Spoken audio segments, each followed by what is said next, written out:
Okay, we're going to be starting a live stream soon. If you don't already have one, get a yoga mat. If you have it, if you don't, that's fine. Try to do this on a carpeted surface. If you have a belt, go grab a belt. You may need it. I'll show you why later. And maybe have a chair nearby. We're going to use the back of a chair. Any old chair will do, just as long as it's got 4 legs. And we're going to use that for stability. So if you've got that yoga mat, belt, chair nearby, go ahead and get those things ready and we'll get started. So just with my last class, I like to tell my patients that breathing is probably more important than even the exact angle that you're doing the stretch. So I know people like to get very specific with what muscle this is stretching. Sometimes I'll tell you what muscle it is. Sometimes just know that this muscle is, that area that we're stretching is something that I found to be commonly tight or short. You may not realize a lot of people that are flexible think that they are very tight and stiff, and they like to stretch. Ironically, it's always the stiff people that don't like to stretch that probably are not joining us right now that need it the most. And yet, I still see some benefit in doing some stretches, in as much as it'll help lengthen muscles that are commonly short or tight. Those muscles, including things like the hamstrings, some of the calf muscles, triceps, and lat muscles and pec muscles. So we'll hit those individually as we go along here. And some of these exercises we'll be doing the breathing exercise pattern, which is 3 breaths at a time. Okay, so I may go with some of these, spend a little bit more time. I may spend a little bit less time. Total number of breaths is going to vary a little bit, mostly because some of these stretches I find to be more important than others. So we're going to go ahead and get started. We're going to start by laying down on our backs. Scratch that. We're going to start by laying down on our bellies. And we did this exercise last video as well. I'm doing it today because, well, it's an important exercise. I want everybody to be very comfortable with able to do an up dog. So, hands underneath your shoulders, look straight forward, allow your belly to sag. This is not exactly what yoga instructors will tell you. I like to just alter it very slightly. In as much as I like the person to be looking straight forward, not necessarily up like that. So look straight forward, try to hold and take 3 breaths.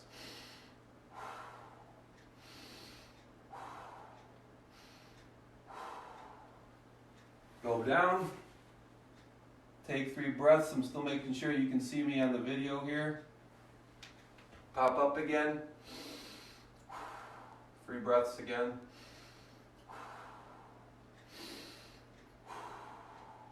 Good. Go down. If you can't do a full up dog because of shoulder or wrist problems, come up to the elbows. If the up dog felt pretty good the first 2 times, continue to do that. If it's bothering your wrists or elbows or shoulder, go ahead and pop up on the elbows. It should be a lot easier. And do the 3 breaths there. 3 breaths.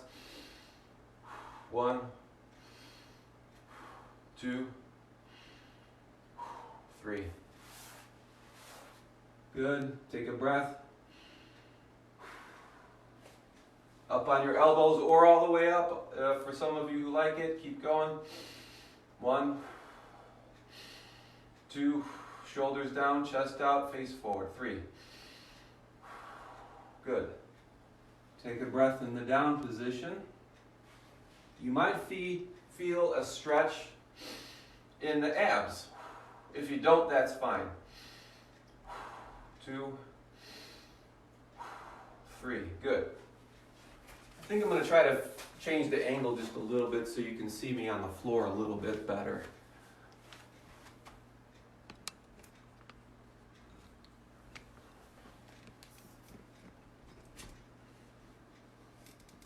Yeah, that's better. We're a little crooked, but that's all right. Okay, next exercise, I want you to lay on your back. I want you to breathe in with the hands pointing up to the ceiling. Breathe in. As you exhale, drop them down. And back up and breathe. And drop them down. Just opening up the shoulders and the chest. Back up, breathe. Down and out. I call it down and out because it's easier to remember that way. Up and in. Down and out. Up and in. Down and out. I want you to keep going. And note that the pace of the arms should match the pace of your breath. Don't try to speed up or slow down your breathing too much, but change the pace of the arm movement accordingly.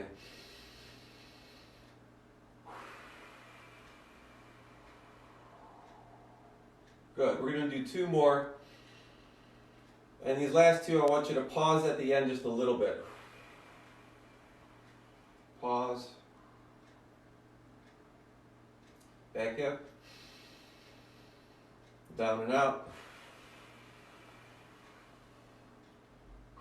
And pause. Good. So that's opening up some of the pec muscles, the shoulder muscles, areas that are commonly tight. Okay. If you have a belt, go ahead and grab it. If you don't, try to do this version. I'll show you this version first.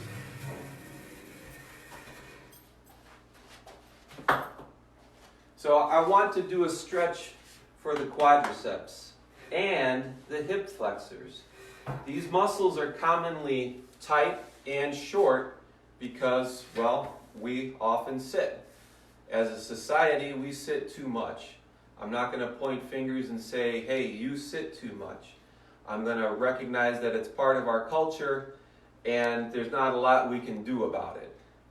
So in essence, I'm trying to overcome all of the sitting instead of just saying, stop sitting so much.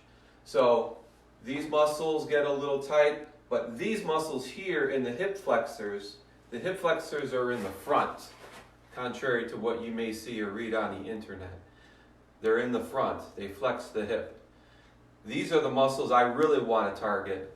But in order to access these muscles, it helps to stretch the quadriceps at the same time. So in order to do that, I know some of you are thinking, there's no way I can do that. If this works for you, great. Go ahead and do it with a chair in front of you for stability. At the same time, keeping in mind that this leg, the knee should be behind or underneath the hip. Meaning right now I'm stretching my quadriceps, this muscle in front. Now I'm stretching out my hip flexor and the quadriceps. Now I don't want you to mistake this movement for this movement. So this is a yoga position and that's fine, but that's not what we're going for right now. I want you to keep your chest upright, your head upright, bring the knee backwards as much as your body will allow. You continue with that, focus on breathing. 3 breaths and then switch sides, and then I'll show the rest of the viewers what to do with the belt if this is not comfortable for you. Wrap the belt underneath your knee. I'm going to face the other way. Lie on your side. Draw the belt down to your ankle and pull. You should be able to feel some stretch in the quadriceps and some stretch in the hip flexors. And breathe.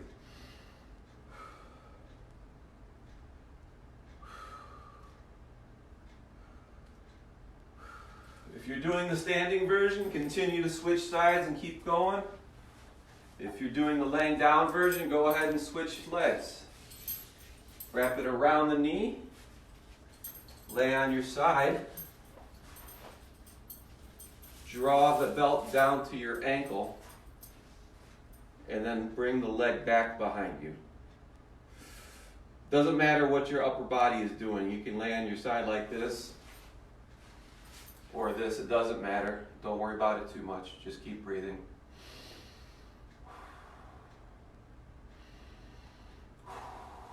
I'm going to go back to the standing version because I like that one for me better.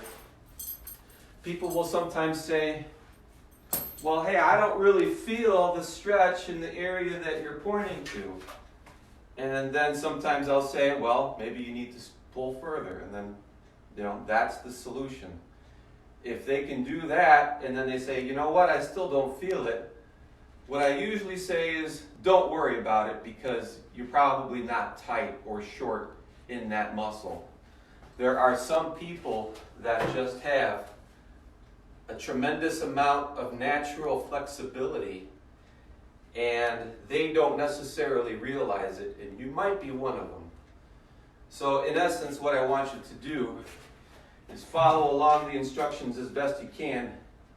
Try to feel it in the area that I'm pointing to, but if you can't, ultimately don't worry about it too much.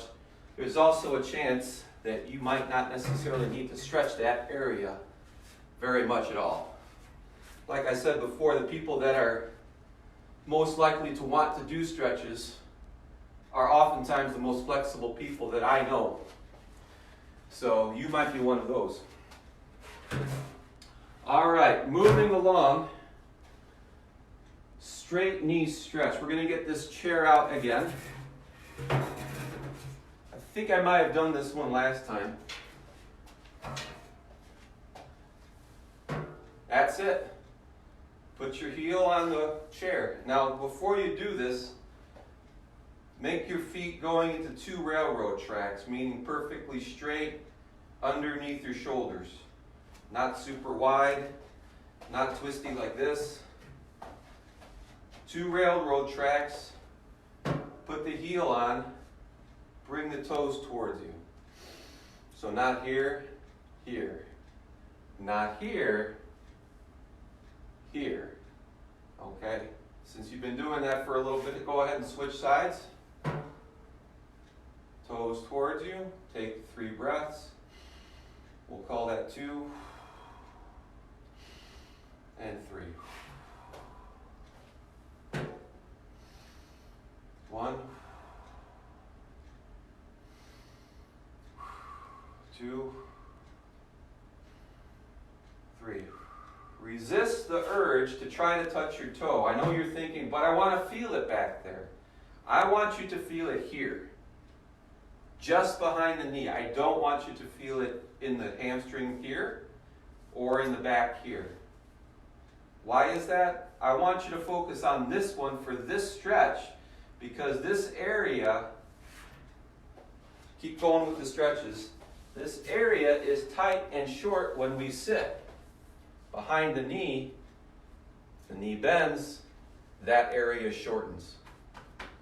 When we're sitting also, the hip flexors, these are in a shortened position, so they become tight and short. Keep going, keep switching sides. We'll do just a few more. 1, 3 breath pattern. 2, 3. I don't really care too much about the exact time that you're going to hold each position. I don't think there's a lot of scientific consensus on this issue. I do like the idea of counting stretches or counting breaths instead of counting seconds, because then it at least ensures that you are breathing. So if this one actually hurts to the point where you're holding your breath, back off a little bit. I do want you to try to get your knee as straight as you can, and yet if it's so painful that you can't breathe, back off a little bit and see what you can do with the knee slightly bent instead of fully straight. One more time. 1, 2, 3. Good. So that was straight knee stretch. All right. This is a stretch, that last stretch I came up with personally. That's a Dr. Schafer special. This one is a Dr. Schafer special as well. And I had a patient who really loved this stretch, and it was helping his sciatica. So bend forward, both knees straight. Use this chair for stability. Both knees straight. Lock them out. Bend one knee, just one. Hold for a second or two. Straighten that knee. Bend the other knee. Hold for a second or two. Don't flip-flop like this. Straight, bend. Straight both, bend the other. You will be feeling this in the area of the hamstring. You probably also feel it in areas such as the foot, the calf, behind the knee. This patient who I was talking about really loved it. He couldn't get in, he was always raving about how this exercise helped his sciatica. I'm going to do it sideways so you can see what my legs are doing.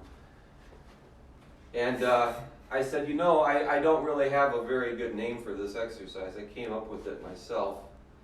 And he says, oh, well, I just call it the Beyonce. And I thought that was hilarious because apparently that's the Beyonce move. Bend, straight, bend, straight. Do it from the other angle, 45 degrees the other way. Bend, straight, bend, straight. We'll do just a couple more. Bend, straight, bend, straight. So we're all alternating which leg bends. Leg number 1, bend, straight. Leg number 2, bend, and then straight. Keep going, just a couple more.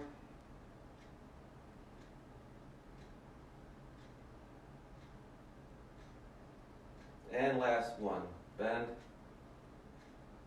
straight, and bend, and straight. Okay, that's the Beyonce. We're going to do another one that we also did last time. I like this one a lot. Get your feet nice and wide.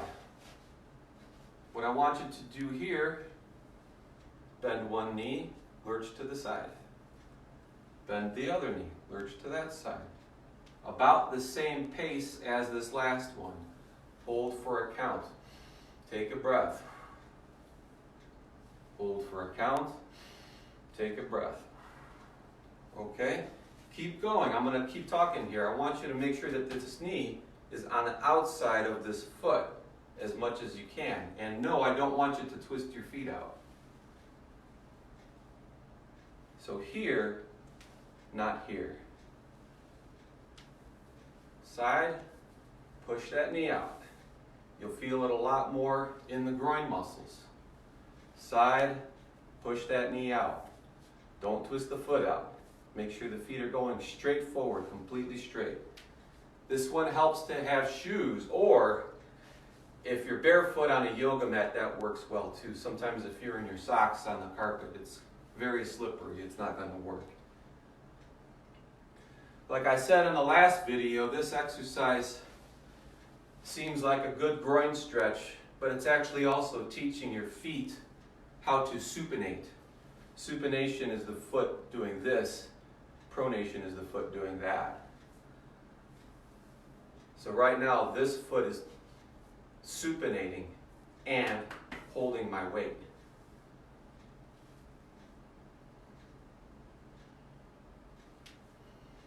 You can see I don't have a real specific time that I hold each one for, but I like the idea of doing more repetitions and less static hold on this one.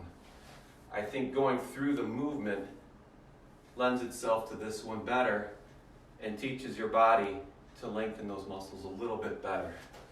All right, I have no idea how many that was, but we'll call that good.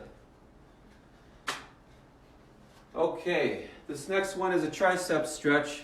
I'm going to change the angle on this camera again.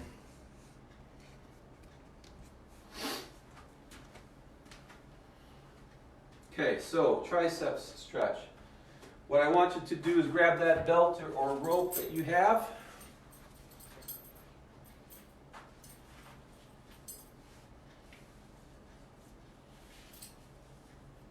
And pull.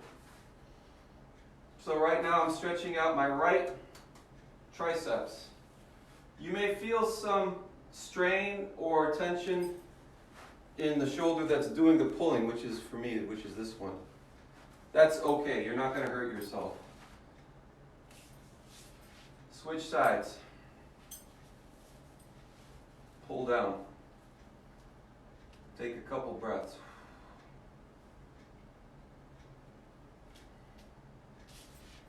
Switch sides. Pull down. As a chiropractor, I am pushing down on people all day long. Therefore, these muscles for me are pretty tight. They're pretty short.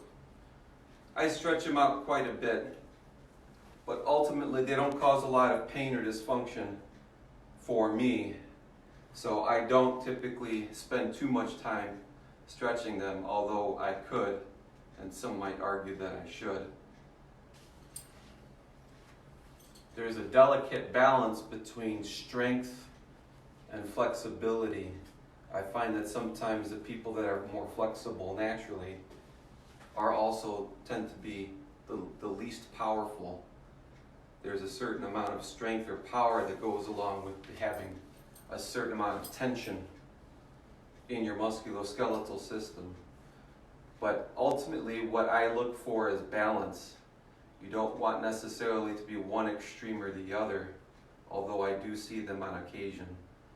Interestingly, most of the time, the very flexible ones are the females, and the not so flexible ones are the males. That's not across the board for everybody.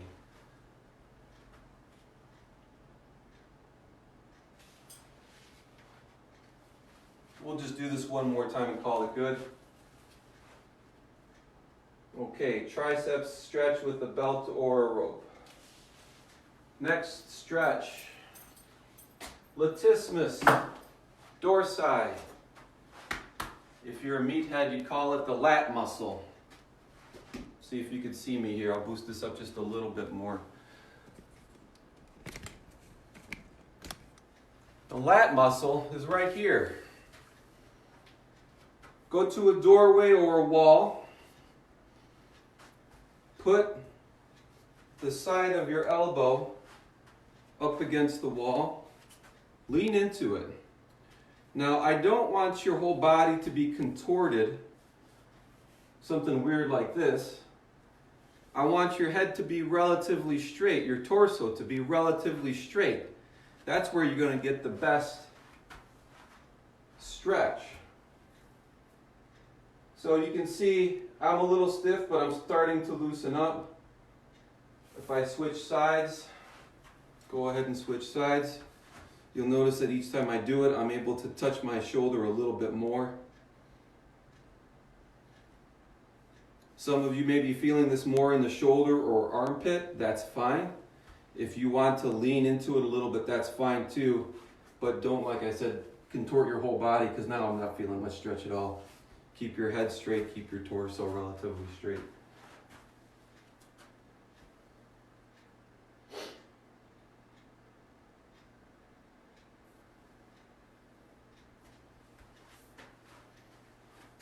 Don't worry too much about what the feet are doing. I'm crossing this leg over this one just to put a little bit more weight into it. You can try that if you want, you don't have to. This is one of my favorite stretches because you can do it anywhere. Usually wherever you are, there's a wall nearby, or at least a tree. You can find many places to do this at work. And I would recommend you do that one at work. That's a good one to do at work, along with that straight leg stretch that we did earlier. So that was the latissimus dorsi. Moving along, another area that gets short or tight, especially with us that work at computers, is the biceps. Didn't think you needed to stretch those, did you? Yeah, they actually get short or tight, particularly when we're stuck in this position for long periods. So, make a fist. Put that top part of your fist in the corner or in the frame of a door. Take a step forward so that there's already a little bit of tension on there. And then gently lean forward and gently turn your head the other direction. That little bit of head turn will make a dramatic effect. So again, if you find yourself holding your breath on this one, back off the intensity a little bit. I'd rather you breathe and go for a mild stretch versus powering through it and holding your breath, which is what most people want to do.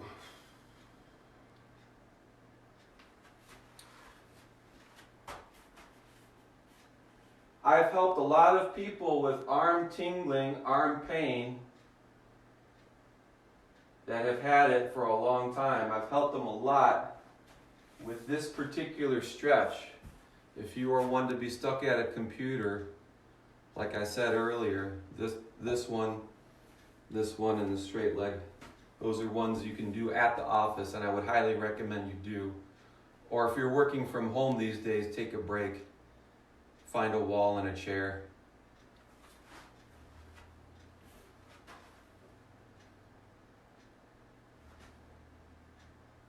Again, I don't have a real set pattern here with the breaths.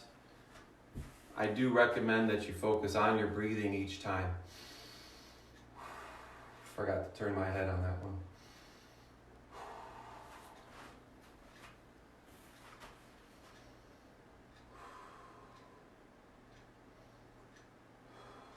You'll notice that a lot of these stretches are shoulder limb stretches and hip and limb stretches. You'll also notice that there's not a lot of stretches that I'm giving you to increase the flexibility of your core. It just so happens that I feel that it's actually much more beneficial to focus on the stability of the core versus flexibility. Flexibility core, in my mind, you won't see much long-term benefit. You may feel some momentary benefit if your low back is feeling stiff and you go down and touch your toes. I'm usually okay with that. But most of the time, by the time the person has come to see me, they've done that a million times. And I say, well, how's that going for you? And they say, well, I'm still hurting. And I say, well, there you go. That's not the solution then. So don't focus on that so much. Focus on stretching the limbs, shoulders and hips. And then the rest of it will take care of itself. Your core muscles won't need to do it. Okay, next exercise, trapezius. It's the muscle up here and here. It's trapezoidal shaped or diamond shaped. I want you to grab your wrist behind your back, pull the arm down, tilt your head to the opposite side. This is what it looks like from the front. There you go, now you can see better. Switching sides, pull the arm down, make sure this shoulder stays down. A lot of people will unknowingly do this. And I say, well, that defeats the purpose. And they said, oh, well, I didn't know I was doing it. So be aware that you may need to physically thrust your shoulder down as you tilt your head to the opposite side. Pulling the arm down will certainly help to remind you, and give you that cue to push the shoulder down. We'll keep going here for a couple more.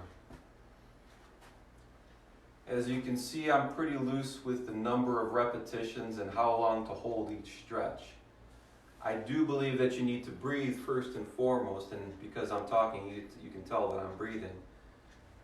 So whatever length of time works for you is usually all right with me. I'm usually not that keen on long, tremendous long holds. I do like going through the repetition of moving. I think the muscles in general like going through the process of elongation, contraction, elongation, contraction. So I think just staying one position in the elongated phase is not as beneficial, nor is keeping it contracted for long periods of time. I don't find that to be very beneficial either. Okay, this one's a little tricky. We'll see if we can do it on the video here. When I show people in the office, I have a little foam thing that I put your foot on. Essentially, we're going to use the yoga mat instead. If you have a yoga mat, roll it up. If you don't have a yoga mat, you could do this by a stair. Usually it's a short stair that works best. Or a large encyclopedia, thick one. Phone books work pretty well. Nobody uses those anymore. If you have one sitting around, I know a lot of people don't, but you might have an old encyclopedia. Put down the yoga mat in front of a chair. Put the forefoot, on the yoga mat.